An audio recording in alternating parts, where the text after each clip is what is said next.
So I wanted to hop on and do a quick post-game recap of the Jazz versus Miami game. The Utah Jazz just had arguably their best win of the season by beating the Miami Heat 117 to 109. The game was close for almost all 48 minutes, but the Jazz were able to run away with it over the last minute or two, I think, of that game. As I watched the game, though, I tried my hardest to put my analytical cap on and take my fan hat off, so to speak. It was hard to do it, but I feel like I did a pretty decent job at it, kind of, especially for it being my first time in doing it. But I wrote down a few, I guess, key notes about the game just so I could remember them later without rewatching the game. I decided to do it that way in case it was a loss, and I really didn't have the energy to rewatch a game that the Jazz lost. But that's what I decided to do. Take my fan cap off and put my analytical cap on and jot down some notes for everyone if anyone's interested, which I doubt. But maybe somebody out there is interested in it, and I wanted to do it for that person out there. So to that one person out there watching this, thank you. But anyways, like I said, I wrote down a few things that I wanted to share with everyone. So hold on, let me pull those up. Actually, one sec. Okay, so I'm going to be reading my screen, my notes here for a second. So Lowry is not very good at creating his own shot. Whenever he tries, I think he's shooting like 20% from the field. That's not great at all. It's really bad. But when he's being assisted, he shoots almost 80% from the field. And the Jazz are top 10 in assists over the last 9 games. So he doesn't have to create his own shot very often.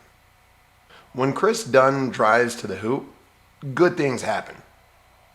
It either opens up a shot for a corner three by collapsing the defense, or Chris Dunn is able to create his own shot and score at the rim. Chris Dunn is a great defender, and he brings something to the Jazz that they need desperately at times. Energy. He brings energy. Not just on defense, but on offense too. Chris Dunn's defense sparked a 5-0 run. So a 5-0 run.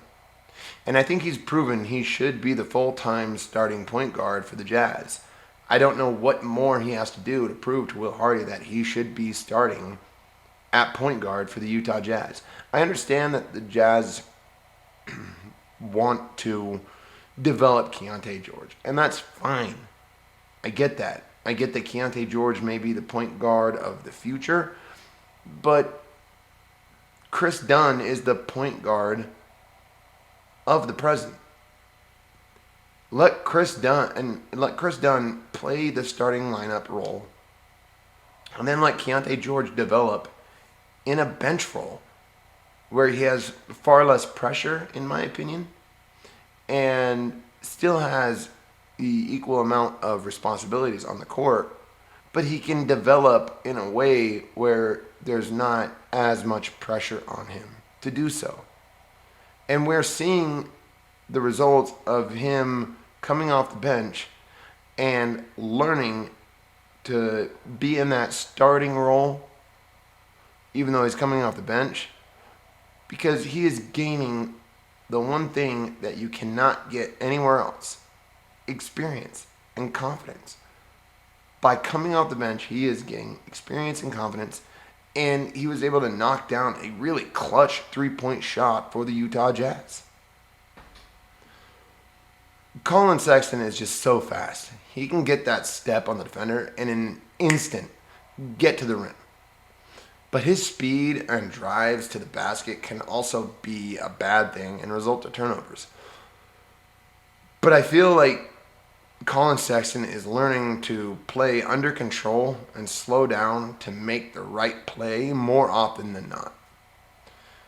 And the man-to-man defense continues to improve. But overhelping on defense is still a bit of a problem. It's still a bit of an issue. I see a lot of overhelping still. Whether it's man-to-man or even zone defense. However, zone defense does seem to limit the overhelping quite a bit. Which explains why zone defense has been really good for the Jazz so far, especially over the last few games. Jordan Clarkson dribbles the air out of the ball way too much. So those are the key points that I wanted to call out. I wanted to call these points out because I think it illustrates how the Jazz are improving. Yes, there are still issues to be fixed, but for the most part, every aspect the Jazz were struggling with is improving in some way, shape, or form. They have fewer turnovers. They are improving their defense, improving their offense. They have chemistry. They look connected on offense and defense. In fact, the only real negative I saw over this game against the Miami Heat is that Jordan Clarkson was just simply over dribbling and playing hero ball way too much. The Miami Heat are a good team, and while yes, they didn't have Kyle Lowry, they are still a really well-coached, well-balanced, and disciplined team. And they are very capable of winning a game without Kyle Lowry. That being said, I wanted to quickly touch on the stats of both teams before wrapping up. And of course, we'll start with the Utah Jazz. Keontae George was impressive. Plus 14, 21 points total, 12 of which came in the fourth quarter, outscoring all scorers for the Utah Jazz in the fourth quarter. Having the best plus-minus for, again, what I would argue was the best win of the season. Lauri Markkanen struggled, shooting just 1 of 8 from 3 with a total of 12 points, I think. Yeah, total of 12 points and a plus-minus of 1. But the Jazz still found a way to win despite Lowry's struggles. Colin Sexton was a great spark. However, his plus-minus of -2 wouldn't really make you think otherwise. But he had 22 points on 8 of 14 from the field. 1 of 4 from 3, but was still fairly efficient from the field. I'll take that any day of the week. Kelly Olynyk went 8 of 12 from the field. 3 of 3 from 3. 3 of 3 from the free throw line, not from 3. So he went 8 of 12 from the field, 3 of 3 from the free throw line, and he had 6 rebounds, 10 assists, and 19 points with a plus-minus of plus 11. So he was really great from the plus-minus category as well. The Miami Heat didn't really get much from Jimmy Butler. He shot 2 of 3 from the field, scoring only 8 points. But the Heat were at plus 4 with him on the court. So that's still pretty impressive. He does all the little things that make a team win. Bam Adebayo seemed to just live at the free throw line. I mean, don't get me wrong. He earned them. He earned every single one of those free throws. I'm not blaming the refs whatsoever. But he had 28 points on 7 of 13 from the field with 16 rebounds and, let me look at my notes, 3 steals and 3 blocks. Tyler Hero, I gotta look at my notes for this as well, but Tyler Hero also had a great game, scoring 25 points on 9 of 22 from the field. So, okay, he wasn't really efficient, but, he only shot 2 of 7 from 3. But he did have 6 rebounds and 6 assists with only 1 turnover. That's really great playmaking from Tyler Hero.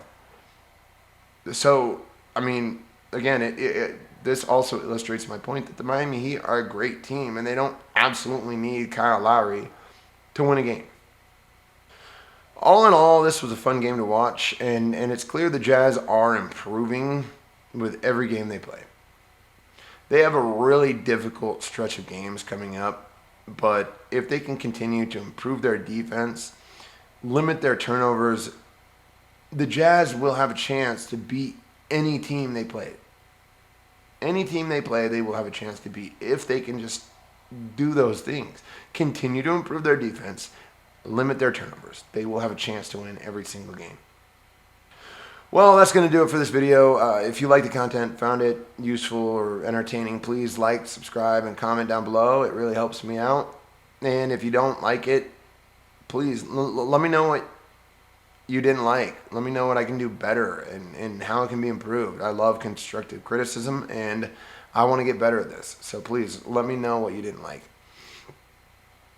And no matter what happens, win, lose, or draw, good, bad, or ugly, we're going to react to it here on React to NBA. Thanks for watching.